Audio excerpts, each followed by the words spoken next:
Alors aujourd'hui, on va s'attaquer à un vrai mystère. Un mystère que connaissent bien les dirigeants d'entreprises en pleine croissance. C'est un phénomène un peu invisible qui peut sérieusement freiner les organisations les plus prometteuses. Allez, on plonge tout de suite dans le vif du sujet. C'est un paradoxe qu'on observe tout le temps chez NeoVista. Les chiffres sont bons, les clients arrivent, tout semble aller pour le mieux, mais en interne, c'est comme si tout devenait plus compliqué, plus lent, plus lourd. On se pose alors la question, est-ce que c'est ça la récompense de la croissance? Voilà une phrase qui résume parfaitement ce que l'analyse de NeoVista appelle l'effet hamster. Vous voyez l'idée? Ce sentiment d'être tout le temps dans l'urgence. Les équipes sont débordées, les réunions s'enchaînent, mais la progression sur les vrais sujets stratégiques, elle patine. C'est vraiment une tension qui épuise tout le monde. On pourrait croire que c'est un simple problème de management, ou peut-être de communication. Mais en réalité, l'analyse de NeoVista montre que le souci est bien plus profond. On ne parle pas des symptômes, mais de la cause racine. Un mécanisme caché qui s'enclenche quand l'entreprise change d'échelle. Et pour bien comprendre ce mécanisme, il faut changer complètement de perspective. Il faut arrêter de voir l'entreprise comme une machine.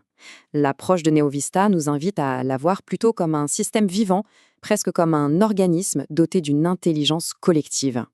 Bon, alors voilà l'idée centrale. Imaginez votre organisation comme un cerveau. Cette métaphore, ce n'est pas juste une jolie image, c'est un outil de diagnostic hyper puissant. Chaque fonction de l'entreprise peut être vue comme une partie spécifique de ce cerveau. Allez, on commence par le haut, par le chef d'orchestre, le cortex préfrontal. Dans une entreprise, c'est simple, c'est le leadership. C'est cette partie qui définit la vision, qui fixe les grandes priorités et qui prend les décisions clés pour l'avenir. En gros, c'est lui qui tient le volant.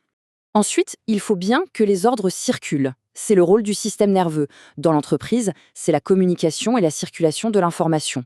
C'est ce réseau qui transmet les décisions du cortex au reste du corps. Si ce système est en panne, les meilleures stratégies du monde restent dans un tiroir et les équipes bossent chacune dans leur coin. Et enfin, la troisième grande partie, c'est le système limbique. C'est le cœur émotionnel de l'organisation. Autrement dit, la culture d'entreprise. Elle fonctionne comme une sorte de boussole invisible qui va guider les comportements au quotidien et qui nourrit la motivation profonde des équipes. C'est le pourquoi qui donne envie d'agir. Ce modèle de cerveau organisationnel, il est super quand on est une petite structure. Tout est fluide, instinctif. Mais qu'est-ce qui se passe quand l'entreprise grandit? Quand elle double de taille? Eh bien, le système entre en surchauffe. Voyons un peu comment ça se passe. Le truc, c'est que la croissance, ce n'est pas du tout linéaire. Chaque nouvelle personne, chaque nouveau produit, chaque nouveau client, ça ne fait pas qu'ajouter du travail. Ça multiplie de manière exponentielle le nombre d'infos à traiter, de décisions à prendre, d'interactions à gérer. D'un coup, le cerveau se retrouve à gérer un volume de données pour lequel il n'a jamais été conçu. Et là, c'est une véritable réaction en chaîne qui se met en place. La complexité augmente, le volume d'informations sature tous les canaux, le cortex préfrontal, c'est-à-dire les dirigeants, est complètement sursollicité et au final, c'est toute l'entreprise qui ralentit. C'est un véritable goulot d'étranglement cognitif. Et là où ça devient vraiment fascinant, c'est quand on regarde l'impact direct sur les dirigeants. En neurosciences, on appelle ça la fatigue décisionnelle. C'est très simple, quand le cortex préfrontal est surchargé de micro-décisions, la qualité des grandes décisions stratégiques baisse. Les arbitrages sont sans cesse reportés. Le centre de décision devient, ironiquement, le principal frein de l'entreprise. Et quand il est sous pression, ce cerveau organisationnel commence à avoir des bugs, un peu comme un ordinateur. On se met à ne voir que les infos qui confirment ce qu'on pense déjà, on n'ose plus remettre en question une décision qui vient d'en haut, et surtout, l'urgent prend systématiquement le pas sur l'important. On passe son temps à éteindre des incendies.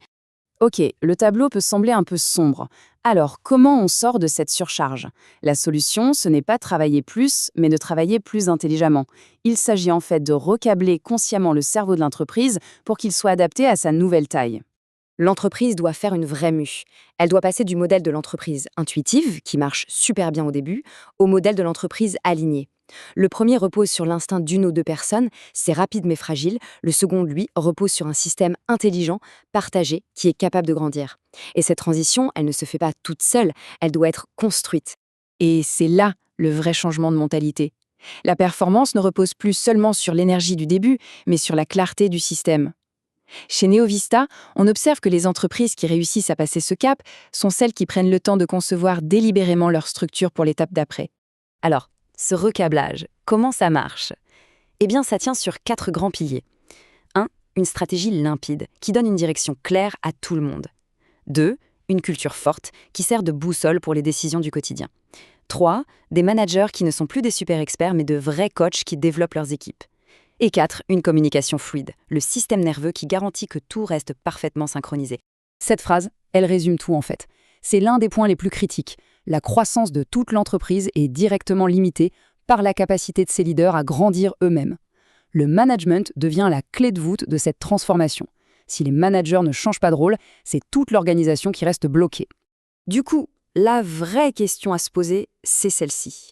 Quand on regarde une organisation, ses tensions, ses blocages, mais aussi ses succès, est-ce que son cerveau, son système nerveux, son centre de décision et son cœur émotionnel sont vraiment prêts pour l'étape d'après? La réponse se trouve presque toujours dans ces mécanismes invisibles qu'on vient d'explorer ensemble.